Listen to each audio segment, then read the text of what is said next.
फिलहाल बजट की बड़ी कवरेज के लिए आपको अब हम स्टूडियो लेकर चलते हैं, जहां मेरी सहयोगी शीरीन इस वक्त मौजूद है और बड़ी जल्दी से शीरीन आपके सामने कुछ बड़ी बातें आज के बजट से जुड़ी रखने जा रही है। शीरीन।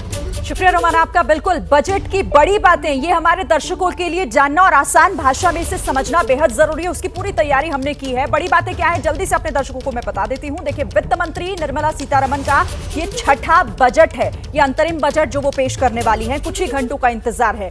मोदी सरकार का 12वां बजट, दूसरा अंतरिम बजट है ये। इसके साथ ही यहां पर बड़ी बात यह है कि 4 महीने के खर्च का बजट में ऐलान किया जाएगा और इसके साथ ही चुनावी साल है। चुनाव के बाद जुलाई में पूर्ण बजट पेश होगा। उसके बाद गरीब, युवा, अन्नदाता और नारी कल्याण, ये 4 वो चीजें हैं जिस पर निगाह रहेगी और उसका एक आपको लेखा जोखा इस बजट में दिखाई भी दे सकता है।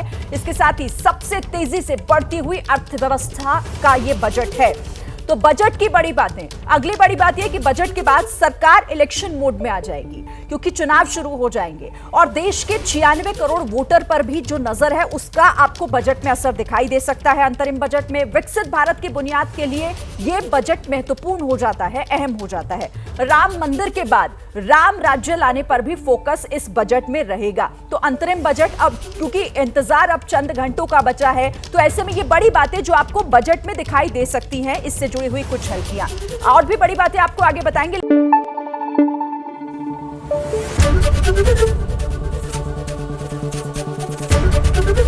एबीपी न्यूज आपको रखे आगे।